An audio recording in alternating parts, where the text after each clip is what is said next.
Samsung crisis deepens as it stops production of Note 7 smartphones.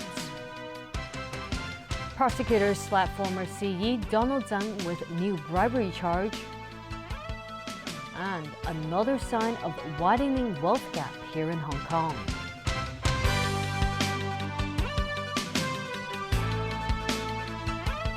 Good evening. Samsung has halted production of its Galaxy Note 7 smartphones over consumer safety concerns. The announcement on the tech giant's U.S. website comes after the company decided to stop sales of the device. Meanwhile, customers who have bought the phone are being told to stop using them. James Aiken reports. It's the latest attempt at damage control in a crisis that seems to get worse by the day. The world's top smartphone maker is halting sales and production of its flagship device while it continues to work with regulators to investigate the cause of the problems. Safety officials suspect a new defect in the replacement phones may not be related to its batteries, as it was in the earlier models. This is very damaging for Samsung, and the fact that they messed up on the recall makes things extremely worse. There's something else in the phone circuitry that Samsung missed, and they should be fixing. The premium device was supposed to compete with Apple's latest iPhone for market supremacy. But within days of the August launch, images of charred Note 7s began appearing on social media. Samsung has since recalled 2.5 million of the gadgets. And now safety worries extend to the replacements. I wouldn't want my phone to blow up in my hands, right? My safety is first. As much as I love Samsung, my safety is definitely first. In the meantime, the crisis and the way it's been handled has probably killed the Note 7 brand name.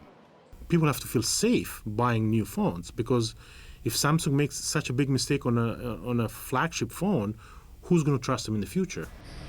Samsung's decision to pull Note 7s off the shelves for the second time in less than 2 months not only raises new doubts about the firm's quality control, but will also mean huge financial and reputational costs. The company has not commented on a report that it may end Note 7 sales permanently, a move analysts say could cost up to $17 billion. Meanwhile, Verizon, the largest U.S. wireless carrier, says it's considering shifting marketing away from the Note 7 ahead of the critical holiday selling season. James Aiken, TVB News. Here in Hong Kong, frustrated Samsung customers may have to wait until Friday to find out details about refunds or exchanges. Leung with more. Following Samsung US's announcement that it will refund or exchange all Note 7 devices, Samsung Hong Kong also said today it has stopped sales of the smartphone in Hong Kong and Macau. The company is also urging customers who have purchased the smartphone to turn the device off and stop using it. Here at the company's customer service center in Mong Kok, Note 7 users were told to wait for further instructions.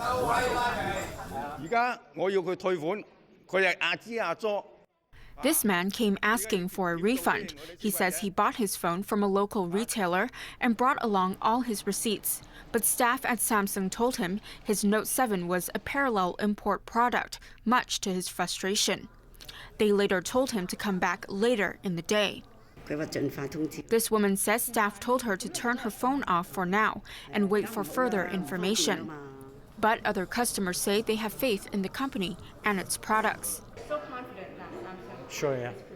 I think that because they pushed it too much to introduce that phone into the market, maybe because of the competition by the Apples and all these competitors, so they cannot really adjust their systems by their own sister company for the battery. The Consumer Council has received more than 160 complaints regarding the phone and urged Samsung to announce the details on refund arrangements as soon as possible. The council also reminds consumers who purchase the phones to back up their personal data and erase it from the phone before exchanging it. The Consumer Council said today the way Samsung has been handling the incident has not been ideal and questioned whether the company was releasing information in a passive manner. It also asked other businesses to take an example out of this and not repeat the mistake. Leung, TVB News. To other news now, former Chief Executive Leung is facing an additional bribery charge over the renting and refurbishment of a flat in Shenzhen. At the time, the owner of the luxury flat was applying for a digital radio license. Prosecutors allege that Leung took the bribe while he was CE.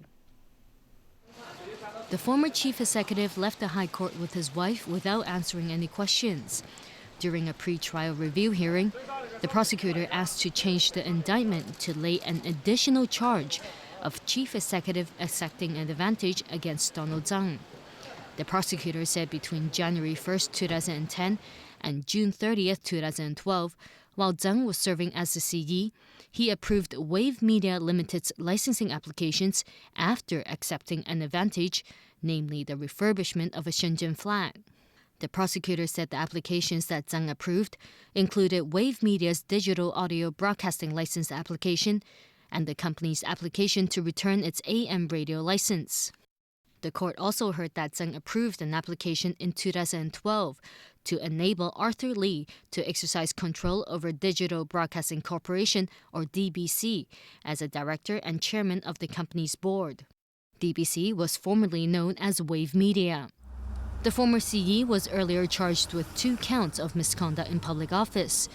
The court was told that while Leung was holding the top job, he failed to disclose his leasing of a Shenzhen apartment owned by businessman Bill Wong, who is a major shareholder of Wave Media. And he also failed to disclose the 800,000 yuan that his wife paid to another company, also owned by Bill Wong. As for the second charge of misconduct in public office, the court heard that Leung proposed that interior designer Barry Ho be referred for consideration for nomination under the city's honors and awards system. This was done without disclosing that Ho was in charge of renovating the Shenzhen flat that Leung rented from Bill Wong. The case has been adjourned until October 27th for another hearing.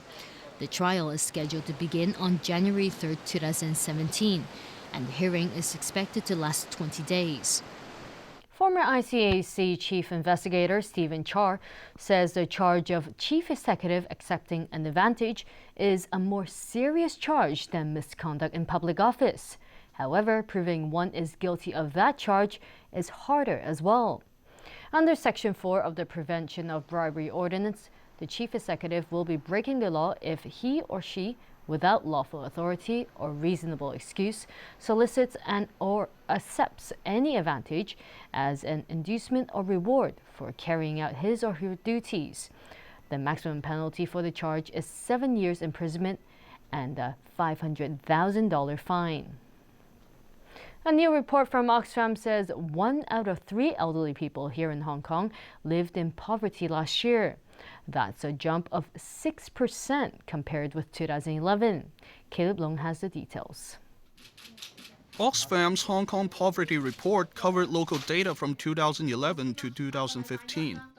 According to the report, 1.15 million people are living in poverty, and 460,000 families were earning less than 50% of the local median monthly household income in 2015.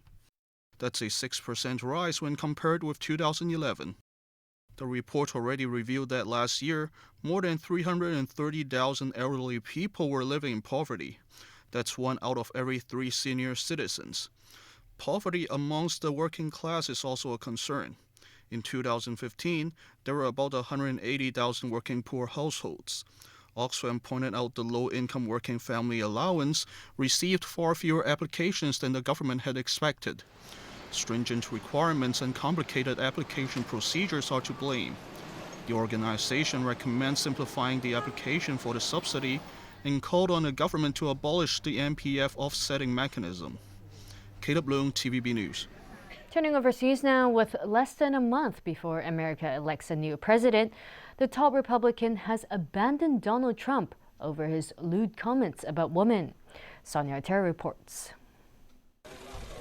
House Speaker Paul Ryan hit the panic button.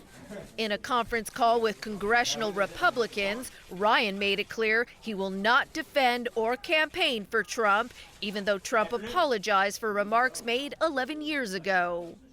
Trump hit back at Ryan. He criticized the speaker for wasting his time on fighting him when he should be working on balancing the budget. Trump deflected his mistreatment of women onto former President Bill Clinton. Bill Clinton was the worst abuser of women ever to sit in the Oval Office. He was a predator.